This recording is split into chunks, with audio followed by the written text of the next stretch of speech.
Question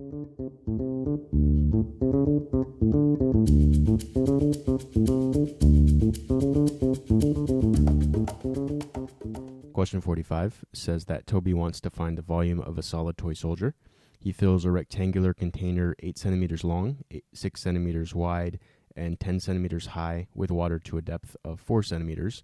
Toby totally submerges the toy soldier in the water. The height of the water with the submerged toy soldier is 6.6 centimeters. Which of the following is closest to the volume in cubic centimeters of the toy soldier? And as answer choices, we have numbers from 125 all the way to 317. I'm not noticing any particular patterns in the answer choices there. As far as the ACT math concepts from reading the question, it looks like we're basically just dealing with a volume, and then specifically volume of rectangular containers or rectangular prisms. And then as far as approaches to this question, there's a couple that I'm seeing here, so I'll write them out over here. Approaches 1 would be to find the volume of water in the container before and after the soldier is submerged, and then find the difference between these volumes.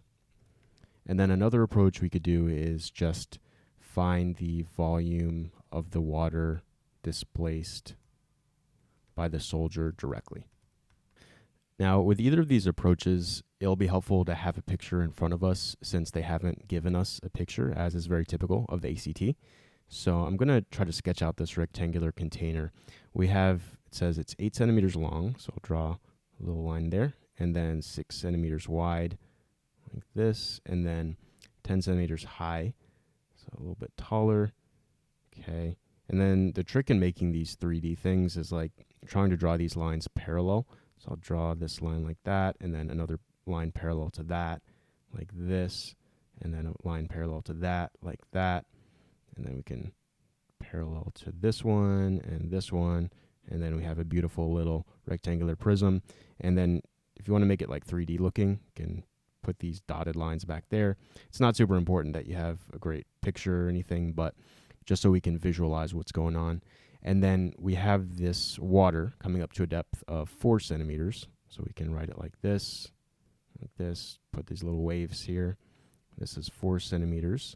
And then we know that when the toy is submerged in the water, the height of the water becomes 6.6 centimeters. So I'm going to draw it a little bit higher over here. This is going to be 6.6 centimeters. And I'm also going to write next to each of these what these actually represent. The 4 centimeters is the height of the water before soldier. And then the 6.6 centimeters is height of water after soldier. All right, now that we have this picture in front of us, as I mentioned earlier, there's a couple different ways we can approach it. One is we can find the volume of the water before the soldier was placed inside, and then find the volume of the water after the soldier was placed inside, and just take the difference between those volumes. And what that will reflect is basically the amount of volume contributed by the toy soldier itself, and that's going to be our answer. To do all that, we need to know how to find the volume of the shape created by the water, and essentially we can see that it's a rectangular prism because it's going to have this length, and it's going to have this width, and it's also going to have this height. To find the volume of a rectangular prism, what we're expected to know on the ACT is that it's just length times width times height. So let's start out by finding the volume of that water before the soldier was placed. Well, we have that this length is 8 and the width is 6, and then the height is 4. So we can say volume, I'm just going to put B to indicate that it's before the soldier, and that's going to be 8 times 6 times 4. Let's see, 8 times 6 is going to be 48. 48 times 4, I don't know right off the top of my head, so I'm going to pull that up. 48 times 4 is 192. So we have 192, and this is going to be centimeters cubed. All right, and then now let's find the volume after the soldier's place. So we can say VA. And again, we have the same length, which is 8, the same width, which is 6. So write that. But now the height of the water goes all the way up to 6.6. So we can write times 6.6. And then we'll do that on the calculator. 8 times 6 times 6.6. And that is 316.8. 316.8 centimeters cubed. And then the final step here is to subtract the VA and the VB. And that's going to give us the volume of the soldier. So 316.8 minus, we said 192. That gives us 124.8. And that should be our answer. When we look at these answers, we don't see that exactly, but it says what is closest to the volume of the toy soldier. And the closest to 124.8 is 125. So that is our answer. Now let's look at this other way of doing it, which is to find the volume of the water displaced by the soldier directly. And the idea there is that we can just directly calculate this volume of this like change, essentially. So we know the dimensions. Well, we know that it's a rectangular prism, first of all, just like these other shapes that we've been dealing with. So we're going to use the same length times width times height formula. I'm just going to put it over here. Let's say V sub D for the displacement. Well, the length is 8 again, and the width is 6.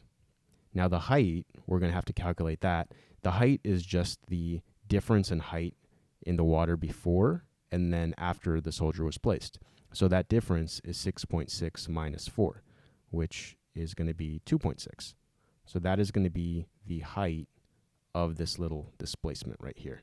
So we have 8 times 6 times 2.6, and that is going to be, let's see, 8 times 6 times 2.6 equals 124.8. So we get the same answer as we got earlier of A. Let's take a look now at these wrong answers, and we'll start with C here, 192.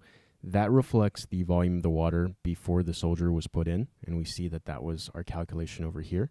Similarly, answer choice E of 317 reflects the volume of the water in this thing after the soldier was put in, because that's what we got right here.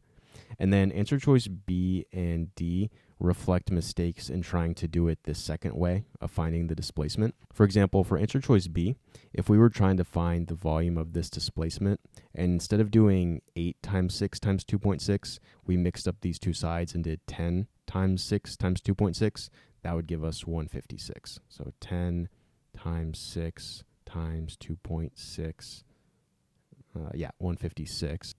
And then similarly with 208, if we were trying to find this displacement volume, and instead of doing 8 times 6 times 2.6, we did 10 times 8 times 2.6, so we left out the 6, that would give us D. So let's see, 10 times 8 times 2.6, leaving out the 6, we get 208. All right, let's think about what we ultimately needed to know mathematically for this question. So I'll write it out over here. Ultimately needed to know, and as we saw, in either of these ways, we essentially needed to know how to find the volume of rectangular prisms, which is just V is equal to L times W times, L times W times H. As far as ultimate takeaways on this question, one thing is that content-wise, we definitely do want to be familiar with how to find the volumes of basic shapes. So sometimes we'll be asked to find the volumes of rectangular prisms, like in this question. I've seen some questions asking for the volumes of right circular cylinders, as well as triangular prisms. So I'll link to some resources that review how to find those types of volumes in more depth. Another example of a question from this particular test that involves volume is actually the next question, 46. So check that out if you want extra practice with the volume concepts. And then finally, another thing to notice generally about the way this question was presented, which we're likely going to see in other ACT questions, well, we're actually definitely going to see it, is the fact that they haven't given us a picture again and how helpful it can be just to draw it out. If you know volume and you're super comfortable with it, then you could definitely do this in your head. But if not, we can see that having a picture and just taking things one step at a time makes this question, which is kind of overwhelming in a sense at first, much more manageable. All right, with all that said, let's go on to question 46.